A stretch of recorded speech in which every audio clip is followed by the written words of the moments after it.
What's going on, everyone? My name is Alpha and today we're back with another Pokemon challenge video. Today we're on Pokemon X and today we're going to do a special hardcore Nuzlocke on Pokemon X with only ghost type Pokemon to celebrate Halloween.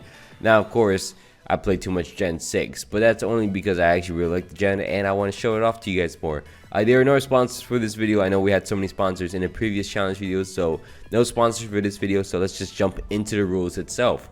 So beginning off with the rules, we gotta start with a Nuzlocke. First Pokemon in each route is the only Pokemon we can encounter. In this scenario, it's gonna be only ghost type Pokemon. Unfortunately, there's no ghost type starter that I know of, I don't think. So we're gonna choose our first ghost type Pokemon that we can encounter in the game as our starter. In this case, will be Honedge, so Honedge will be our starter Pokemon. If any Pokemon would happen to faint, they would be dead, and we do end up losing a lot of Pokemon, surprisingly, in this run. This one got very interesting at a lot of different points, so buckle up for that. Also, we gotta introduce the hardcore ruling for our Nuzlocke. Hardcore mode implements no items inside of battle. You can use items outside of battle and hell items, but you can't use your bag items. No switching out, so you have to play in set mode, and there is no over leveling of Pokemon when you get into gym battle, so that is tough. As you see on the bottom left, there is a level count, and we have to stick by that. And as well, the final and most important rule of every single Pokemon challenge video on my channel, each of my Pokemon will be nicknamed after you guys in the comments. So here are all the nicknames I picked up for this challenge video. If you guys want to be nicknamed after a Pokemon in my future challenge videos, just drop it in the comments and hopefully I'll pick yours. And while you guys are down there, please do not forget to leave a like, comment down below some challenge videos just like this one, and subscribe if you guys are not already. It will greatly help my channel. We're very close to 30k subs, and I am really appreciative of that. Thank you so much for supporting my channel. Let's get into the challenge video itself. That's a quick intro. I'm pretty proud of myself. As you can see, we have a Honedge as our starter Pokemon. Honedge is a ghost and steel type Pokemon. It's nice to have a starter because it's pretty much broken at the beginning because everything has tackle and like scratch, so we are pretty good. Anything can knock me out right now. As we head into the first town of the game and into the first gym of the game, Honedge actually gains XP way slower than actual traditional starter Pokemon, so obviously I'm gonna be under level for a little bit at the start of the game. I don't mind this because obviously we are a steel and ghost type, so we should be able to beat down anyone in our path. As well, Honedge actually has naturally Swords Dance, so nothing to worry about here. As we face off against Viola in the first gym of the game, Viola is going to be the bug type gym leader of the game, and we're going to start the battle using a Honedge against her. She can send off Surge Kit and Sword stands up right in front of her. We actually don't get Shadow Sneak into a little bit later, so we'll kind of stick with Tackle and Fury Cutter. But it should be fine as I'm only at 13 HP facing off against Vivillon. I end up not being able to 3-shot it because it actually heals up, so it could have been pretty bad if it stayed using Infestation on the first turn, but luckily we beat Vivillon and we beat Viola for the first gym badge of the game. So things are looking pretty good for us. We're going into the professor's lab and getting everything done and beating Lysander. One thing I want to say, I do play Generation 6 a lot, is because I want to introduce to you guys that Generation 6 is a fun game. Could be hard too, it's just a fun game. A lot of people do not like Generation 6. I promise you, it's a fun game. You should really hit it up. Anyways, moving on from there, we're gonna do some cheeky stuff. We're gonna go into this route. We're gonna get some free berries for us, which we can attach to our Pokemon, which will be very useful in the early goings of this game. And then we're gonna go into this pathway where we find ourselves in Audino, and as most of people know, Audinos give out the most XP you can. I think between them and like Blissies, they're really good for XP training. And as well, we're gonna take down the Snorlax for some more XP. It's looking pretty good for us. Honedge getting some nice levels as we head into Route 8. In Route 8, we're able to find ourselves our first ever Pokemon we can catch is a Drifloon. Now, I never actually used a Drifloon on my team ever before, so this is going to be a very interesting thing. The lifespan of Drifloon does not last too long. As we head into Glistening Cave, we head into here, we gotta face off against the Team Flare grunts in here. Now normally I'll skip this because normally nothing really interesting happens, but unfortunately something actually happened this time, and my Drifloon gets feint attacked by the Scraggy, and our Drifloon goes down and we lose our first Pokemon off the start. Instant first loss, which is kind of pathetic if you think about it. Something good came out of this battle. I actually learned Shadow Sneak, which is basically the 2-go move for Honedge and Doublade and Aegislash. But it's kind of annoying that we already lost our Pokemon to begin with, and we don't even have the second gym badge. After that, we're going to head into Route 9, I believe, or Route 10, something like that, and we're going to catch ourselves a Golett. Second encounter, luckily, we got an actual Pokemon for once, so We had to keep Golett on the team a little bit longer than Drifloon as we head into the second gym leader of the game. Now the second gym leader in this game will be Grant. Grant's going to be the rock type gym leader of the game. We're going to start the battle using our Honedge against him. We're going to Sword Stance right in front of Zamora. It was a great matchup for us, as you see, because one Sword Stance into 2 Shadow Sneaks would knock out Zamora. Now unfortunately, I thought a Shadow Sneak would do more to the Tyrant. It does not do enough to the Tyrant, which I'm like, ugh. So I had to just stay in, hopefully, because if I use switch out to my Golett, I would have died anyway. So I had to stay in, prayed Shadow Sneak knocks him out, and apparently I just had a low roll the first time because I knocked out the Tyrant in the second turn, and we beat Grant pretty easily. So could have been really bad, but we got through that nicely, and we head into Reflection Cave right next. Is it Reflection Cave or is it Mirror Cave? I think it's Reflection Cave. We're just gonna randomly encounter a Sableye. Sableye's giving me the next Pokemon on our team, which is really nice. Capture that and put that on our team. Unfortunately though, I actually ran into a Wobbuffet. Now, most Nuzlockers know I think Wobbuffets are like death sentence. But luckily for me, my Honedge can hold its own and Shadow Sneak would knock him out. Could have been really bad, but we got through it pretty well. As we head into the third gym of the game. The third gym of the game will be facing off against Corinna in her fighting gym. She can start the battle using her Mienfoo against my Honedge. I know I use Honedge a lot, I Honedge spam, but I promise you it is a good reason because it's a good Pokemon. So I'm just getting Sword Sense up in front of the Mienfoo and then just Shadow Sneak and knock out her entire team. Just knock out the Machoke and the Hawlucha in the back. 2-shot to Hawlucha, but we end up beating Hawlucha and we beat Corinna for the third gym badge of the game. Now we do have access to the Mega Ring at this point, but I don't think we're going to use it because I don't think any of my ghost type Pokemon can Mega Evolve, so we should be fine with that. I know Sableye can Mega Evolve, but there's no Mega Stone for Sableye in X and Y. There's no point for that, but there is a point for the Eviolite. You get the Eviolite in this house in the same city, and it's pretty nice. We're gonna put that on a Honedge, and Honedge is gonna be scary with that. We also head into the incense market. We're gonna get ourselves some Lax Incense real quick. Lax Incense, as you know, is my favorite item on any game. After that, we're gonna head into the fourth gym of the game. We're gonna start the battle against Ramos, the grass type gym leader, using our Honedge, just like always. This time it got kind of scary. It tried to use acrobatics into a Leech Seed, so it kind of stalling me down. So I had to attack quick. So one shot knock out the jump bluff, and then he's gonna switch out into his Go-Go. I get Grass Knotted, which doesn't do too much, but I'm able to knock him out because his Leech Seed puts him up into the no recovery zone. I don't know why he didn't Bulldoze me, but I'm able to knock out the Go-Go and then one shot the Weeping Belt. And after this battle, we're able to evolve our Honedge into a Doublade. Now, if you guys do not know, Doublade with Eviolite is an insane monster. It's a crazy ass Pokemon. So that's gonna be nice to have on a team as we face through the Team Flare Grunts in the power plant.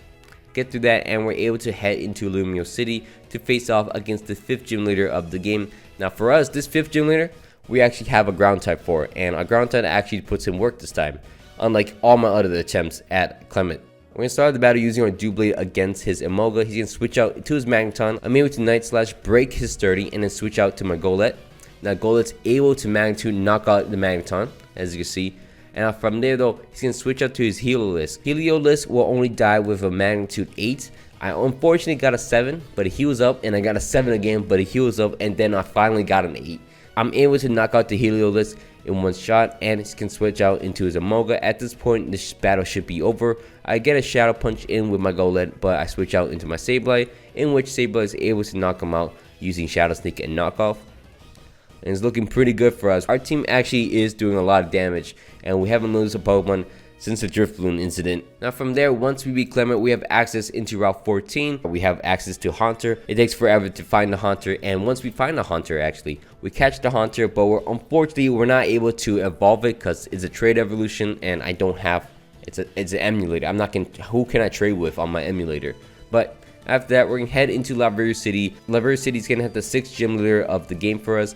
Well, we kind of get lost in her gym, but eventually we're able to get through the puzzle and face off against Valerie. Valerie is giving me the fairy type gym leader of the game in this really crusty looking gym.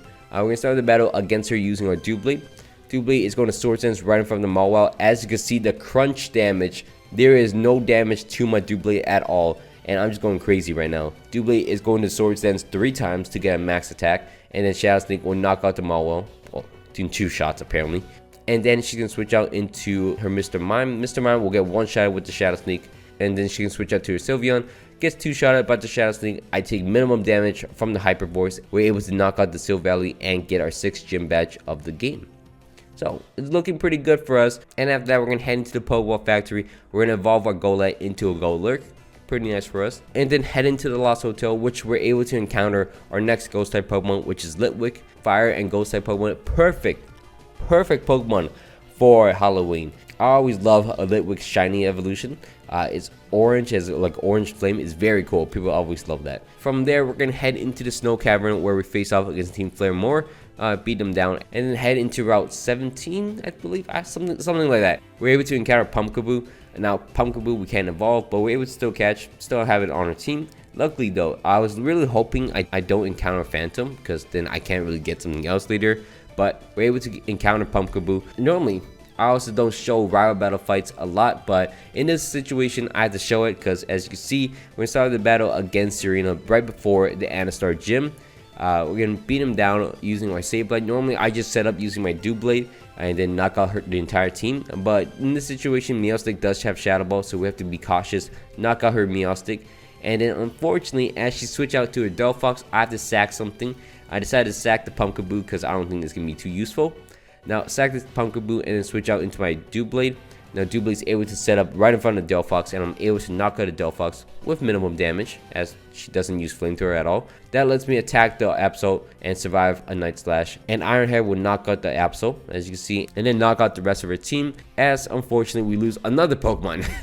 So that's not a surprise for us, because we're really bad at Nuzlocking apparently. As we face up against the 7th gym leader of the game, we're gonna face up against Olympia in her gym. We're gonna start the battle using a Golurk.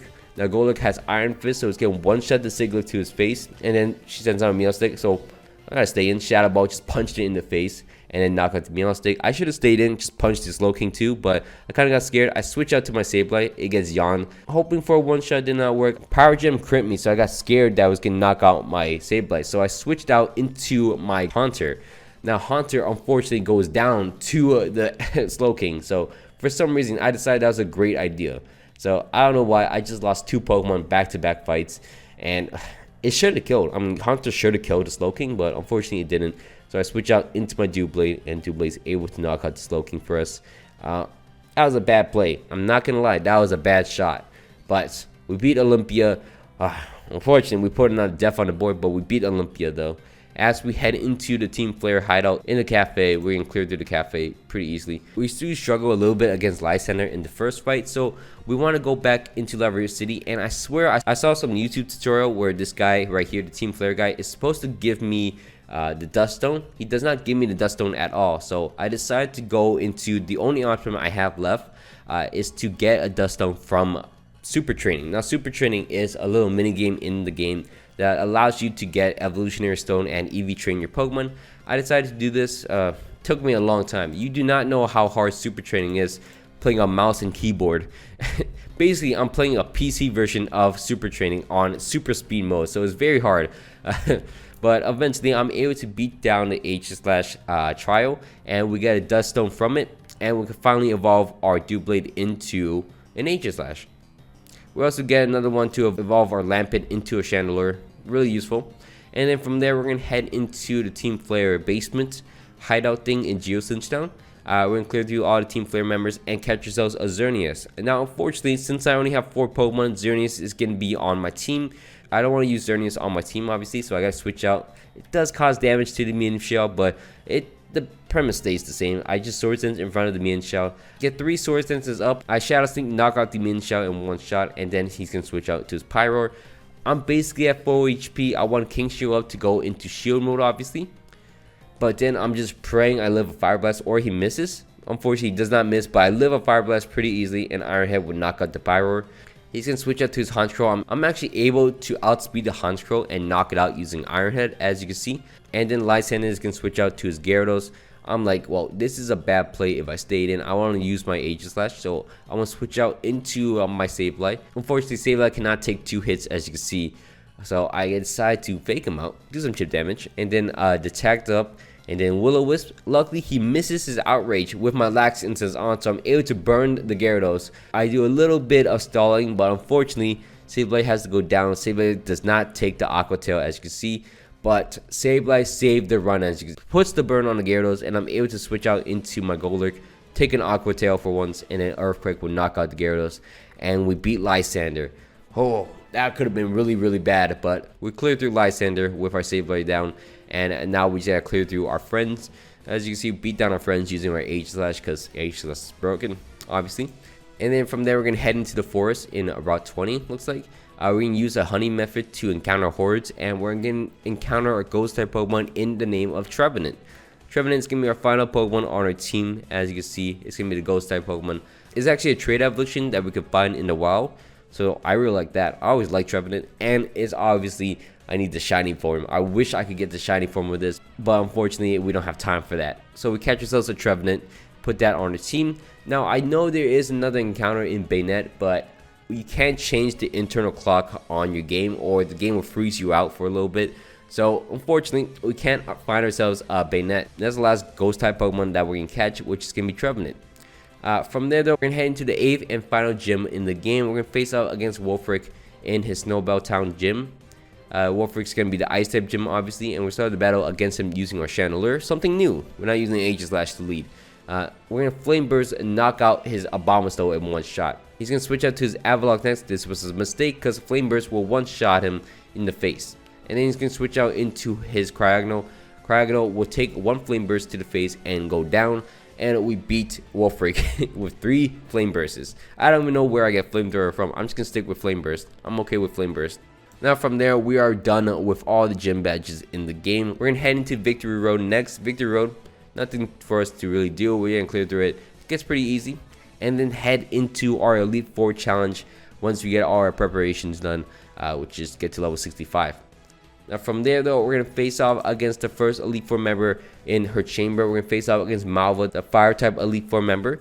We're gonna start the battle against her using Golurk. Golurk takes a Noble Roar, pretty easy, and then Earthquake destroys the Pyroar. Oh, it didn't knock her out. What? Earthquake again. Okay, then knocks out the Pyroar. Why didn't it knock it out the first time? But she can switch out to her Chandelure. For some reason, it confused Raise my Golurk for no reason. So I decided to Earthquake. Luckily, it broke through the confusion and knocked out the Chandelure. I thought I was gonna use a fire move or at least a ghost type move. And then she can switch out to her Talonflame. I stupidly thought it's gonna Brave Bird me, so I switched out to my H-Slash. I take a tanky Flare Blitz, which is unfortunate. I just want to lower his attack stat. I'm playing a risky game here. I'm just gonna force it into another Flare Blitz. Almost knock out my H-Slash, my hard carry in this run. I'm able to lower his attack stat 4 stages, so I can switch out into my Chandelure next. Chandelure is able to take any hits from it and then Shadow Ball it down. As you can see, 2 Shadow Balls would knock out the Talonflame, and we're able to move past it. Next up, her final Pokemon will be a Torkoal. Switch out into my Golurk. Golurk will Earthquake it, take a Stone Edge, and then knock it out. And we beat Malva for the first Elite Four member. Next up, we're going to face off against Wingstrom. Wingstrom's going to be the Steel type Elite Four member. It's actually pretty interesting. We're going to start the battle against Wingstrom using our Golurk. Golurk is going to Earthquake and knock out the Klefki. Sets up spikes, who cares? Earthquake knocks him out. Pretty nice for us. And then he's going to switch out into his Scizor next. I'm obviously going to switch out into my Chandelure.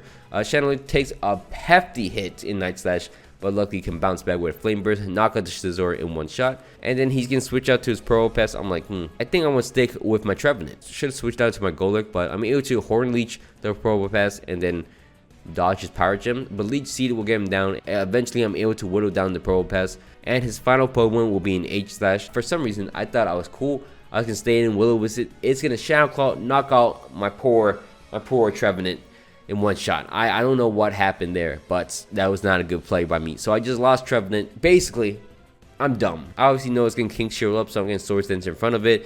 We're gonna try to outplay him. It takes a little bit, but eventually I catch him in Sword mode, and I'm able to Shadow Stick and knock out his H-Slash. So that could have went better. Could have absolutely went better, but lost Trevenant. Fortunately, that happened, and we're gonna have to move on. We're gonna face off against the Dragon Elite Four member next. We're gonna start the battle using Draglich against us. We use Golurk. Golurk, kind of rolling. Earthquake would knock out Draglich for us. Pretty nice. And then she's gonna switch out to her Altaria. Altaria will take a Shadow Punch to the face. 2 of them would knock him out. Dodge this thing. Pretty nice. Pretty nice. Looking pretty nice right now. Northern comes on next. I'm like, you know what? Stay in. I wish I had Ice Punch, but you know what? Stay in, Golurk. Just punch everything in the face. Just take out your anger. That Trevenant went down. Fortunately, Golurk's anger does not knock out the Northern, so I gotta switch out into my Aegislash to Swords Dance up. Take a Flamethrower, which is scary. I didn't know if Shadow Sling would knock out the Northern, so I didn't want to risk it. Iron Head would knock out the Northern. Her final Pokemon will be Druddigon. Gotta shield up obviously, and then I want to Iron Head it, knock it out in one shot. That's it for the Dragon Elite Four member. As we head into the final Elite Four member in Shieldberg. Shieldberg is going to be the Water type Elite Four member. We'll start a battle against him using our H-Slash, because our H-Slash needs to set up against him. We're in Sword Dance right in front of the Clawitzer. He's going to hit me with nasty Dark Pulse. I'm going to set up once again, because I want to knock out everything in one shot. Shadow Sting will knock out the Clawitzer as he sends out Gyarados next. I wanted to go in shield mode, obviously. He's going to use Earthquake, obviously. I got to bank on Iron Head to knock him out. It does not knock him out, but he flinches. So I'm able to Iron Head once again and knock out his Gyarados. I actually outspeed him using H-Slash. I realized that. But I'm able to knock out the Gyarados, and then he sends out Starmie. Shadow Sneak will knock out the Starmie, and then Iron Head will knock out the Barbarico. And we beat Shieldberg in like 6 turns, but very, very lucky we got that Iron Head flinch. Next up, we're going to head into the champion fight against Diantha. Diantha is going to be such a pushover. As you can see, we're starting the battle against her using our H-Slash Sword Dance with the Hawlucha. No stopping us right now. We're going to get +6 with our H-Slash, obviously, and that is the end of the battle. That is the end of the battle, because nothing the Hawlucha can do to stop me. Should I have Earthquake or something? But I'm able to knock out the Hawlucha in one shot using Shadow Sneak, as you can see. Nothing it could do. Nothing at all. She can switch out to her Goodra next. I decided to Iron Head it just because I can. Don't need a shield form at all. Outspeed the Tarancho and one shot it using Iron Head, obviously. Gourgeist one shot it. Amoris one shot it to the face, Iron Head. And then finally her Gardevoir in the back is going to Mega Evolve. I go back into shield form. And then because I thought it can outspeed me. So Iron Head through shield form. I survive a Shadow Ball and then knock her out using Iron Head. And we beat the champion of the game. And in turn, we beat the challenge. We beat the challenge. Can we beat Pokemon X Hardcore Nuzlocke using only Ghost type Pokemon? Of course we can. H-Slash is the GOAT. We have a lot of depth. This is probably the most depth I ever had in a Hardcore Nuzlocke, but honestly, it's okay. It's okay. We got through the challenge. There's a lot of Ghost types to pick from, obviously. Not all of them can make it to the end, but we actually end up beating it, and we end up beating it, and we're going to beat AZ in the background. But I want to say thank you so much for watching all the way to the end. Hope you guys all enjoyed this video. Please do not forget to leave a like, comment down below some challenge videos just like this one, and subscribe if you guys are not already. It'll greatly help my channel. Anyways, my name's Ben Alpha. Hope you guys all had a great day. I'm out. Peace.